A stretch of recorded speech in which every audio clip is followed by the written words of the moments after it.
श्री शिवाय नमस्तुभ्यं।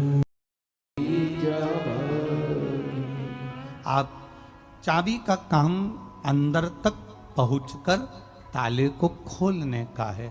हथौड़े का काम ताला खोलेगा पर तोड़कर खोलने का है। हमें भगवान को पाना है पर किसी का दिल तोड़कर नहीं पाना। हमें भगवान को पाना है तो अपने भीतर ताले की मन की चाबी को घुमाकर परमात्मा को प्राप्त करने का केंद्र बनाना। वो मिलता है। ऐसा संसार में कोई नहीं कि भगवान नहीं मिलेगा या भगवान प्राप्त नहीं होगा। आपके बस भाव को शुद्ध रखिएगा, आपके स्वभाव को शुद्ध रखिएगा, आपके निर्मल मन को शुद्ध रखिएगा। अगर आपका मन शुद्ध है, आपका मन भगवान की अविरल भक्ति में डूबा हुआ है, आपका मन चित्तवृत्ति में डूबा हुआ है, तो भगवान को पाने में देरी नहीं लगेगी, वो प्राप्त हो जाएगा। हमारे यहाँ शिव महापुराण की कथा कहती है, धर्म हमेशा आडंबर से दूर होना चाहिए। हम जितना धर्म करें, हम जितना पुण्य करें, हम जितना सत्कर्म करें, धर्म में आडंबर नहीं होना चाहिए। आप अगर शिव जी को एक लोटा जल चढ़ा रहे हो, आप भगवान शंकर को एक लोटा जल चढ़ा रहे हो, आप शिव जी के मंदिर जा रहे हो, आप शंकर जी के मंदिर जा रहे हो, शंकर भगवान की आराधना कर रहे हो, एक लोटा जल आप अगर देवाधिदेव महादेव को समर्पित कर रहे हो तो उसमें किसी को दिखाने की जरूरत नहीं, आडंबर की जरूरत नहीं है कि मैं 2 महीने से मंदिर जा रही हूं, मैं 3 महीने से मंदिर जा रही हूं, मैं 4 महीने से मंदिर जा रही हूं, मैं 6 महीने से मंदिर जा रही हूं। ये आडंबर हमारे शिव को प्रिय नहीं है। हमारे यहाँ तो आप अपना कर्म करते जाओ, आप भगवान के दरवाजे जाते जाओ। तेरे मंदिर में आना मेरा काम है और मेरी बिगड़ी बनाना तेरा काम है। हम आडंबर से दूर हो जाए। धर्म आडंबर रहित होना चाहिए, मन हमेशा वासना रहित होना चाहिए, वासना से दूर हमारा मन होना चाहिए, और भजन हमेशा कामना से दूर होना चाहिए कि मैं भगवान को एक लोटा जल चढ़ाऊंगी तो भगवान मुझे ये देगा, मैं भगवान के मंदिर जाऊंगी तो भगवान मुझे ये देगा, मैं देवघर जाऊंगी और सुल्तानगंज से एक लोटा गंगा जल भर के शिव जी को चढ़ाऊंगी तो देवघर वाला मुझे ये देगा। ना ना, शिव महापुराण की कथा कहती है भगवान के मंदिर तक वही पहुंचता है, शिव महापुराण की कथा तक वही पहुंचता है, गुरु के दरवाजे तक वही पहुंचता है जिसके ऊपर महादेव की करुणा होती है, वरना वो पहुंचता ही नहीं।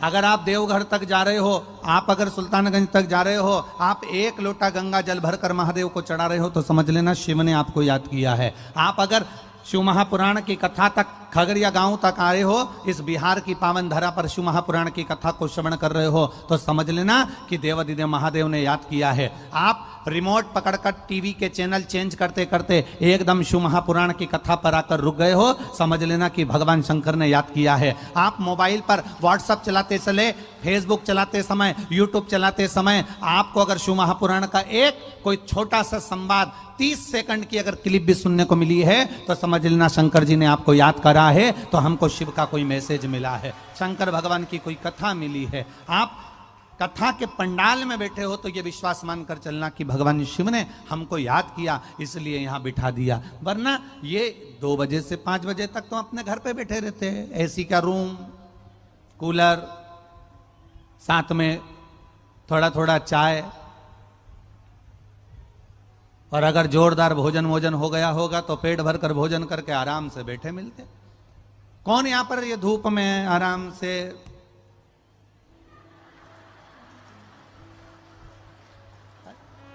कौन?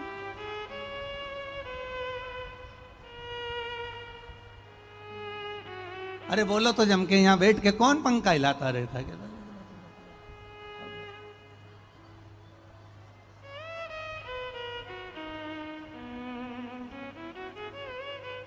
अच्छा, पंखे की हवा भी बड़ी विचित्र है, यूं करो और यूं करो तो आती है ना।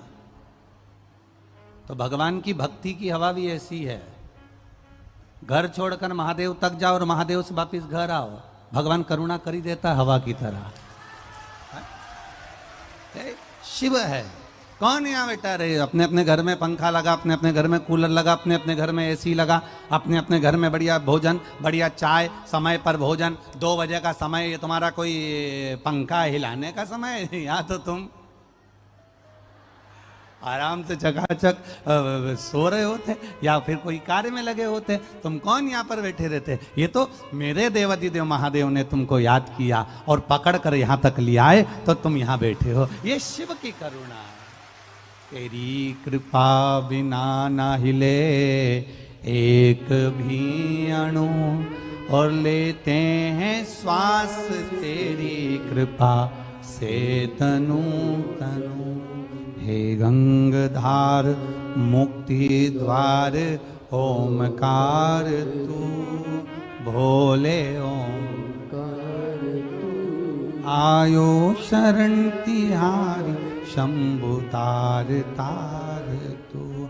धर्म हमेशा आडंबर से विहीन होना चाहिए, आडंबर रहित होना चाहिए। हमें किसी को दिखाकर भगवान का भजन नहीं करना, हमें किसी को दिखाकर भगवान की पूजन नहीं करना, हमें किसी को दिखाकर भगवत भजन नहीं करना, हमें किसी को दिखाकर एक लोटा जल नहीं चढ़ाना। हमें अपने मन से, अपने चित्त से, अपनी वृत्ति से, अपने हृदय से शिव की आराधना करना है, भगवान शंकर की भक्ति करना है, अपने मन से करना है, ये दिखावे से नहीं।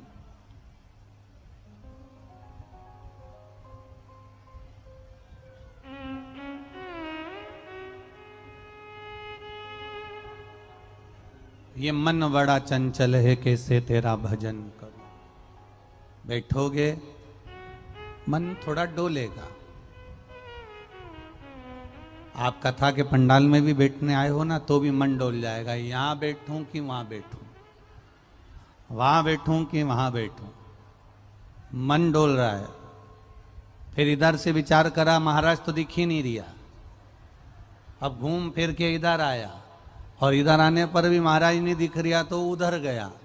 उधर जाते जाते जाते जाते तब कथा के रस तत्व में कहीं चित्त 2 मिनट का, 2 क्षण का, 1 मिनट का ये मन भगवान की कथा में जो लगा, फिर नहीं देखा कि मैं कहाँ बैठूं। जहां जगह मिल जाए वहां बैठकर कथा का रस तत्व ग्रहण। जहां चित्त लग गया, जहां मन लग गया, जहां शिव तत्व प्राप्त हो गया, जहां शंकर की कथा में लग गई, बस वही आनंद।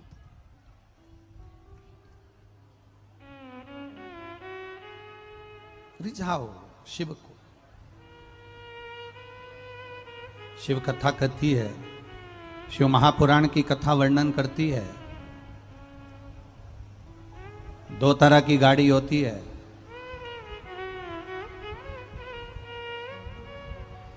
आपने भी देखी होगी, एक ही कंपनी की है, एक ही कंपनी की है, पर 2 तरह की गाड़ी होती है।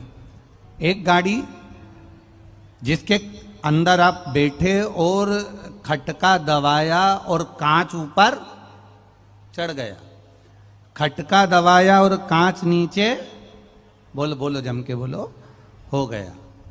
केवल एक गाड़ी वो होती है कि खटका दबाने से कांच ऊपर हो जाता है, खटका दबाने से कांच नीचे हो जाता है। और एक गाड़ी वो होती है जिसमें ऐसा चक्रा लगा रहता है, यूं घुमाना पड़ता है, तब जाकर कांच ऊपर होता है, तब जाकर नीचे घुमाओ तो कांच नीचे होता है। तो उसी तरह से 2 तरह के लोग होते हैं। एक वो चक्रे की तरह होते हैं जिनको 25 बार घुमाना पड़ता है। शंकर जी के मंदिर चले जाओ, 1 लोटा जल चढ़ा दो, बेटा मंदिर चले जा, बेटा मंदिर चले जा, बहू मंदिर चली जा, चक्रे जैसा घुमाना पड़ता है।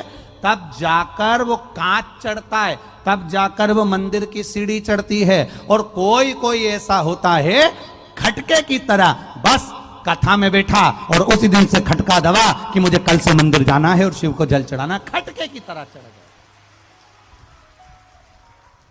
वो तुरंत भगवान शिव के मंदिर पहुंच गया, वो तुरंत भगवान शंकर के दरवाजे पहुंच गया।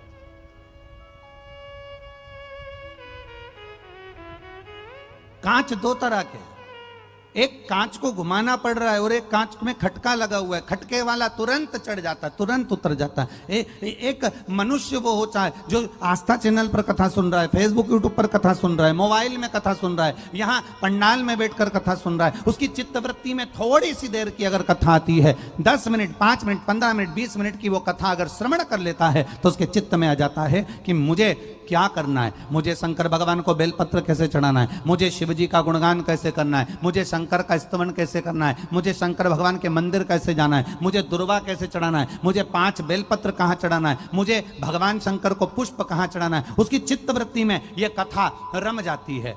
आज से आप सबसे पूछना चाहूंगा, जितने लोग आस्था चैनल पर कथा सुन रहे हैं और जितने लोग फेसबुक पर कथा सुन रहे हैं, यूट्यूब पर सुन रहे हैं, चाहे इस पंडाल में बैठकर कथा सुन रहे हो, आप सबसे पूछना चाहूंगा, जब आप शिव महापुराण की कथा टीवी पर नहीं सुनते थे, उससे पहले मंदिर जाते थे तो केवल जल चढ़ाकर आ जाते थे। बोलो सही है कि गलत है?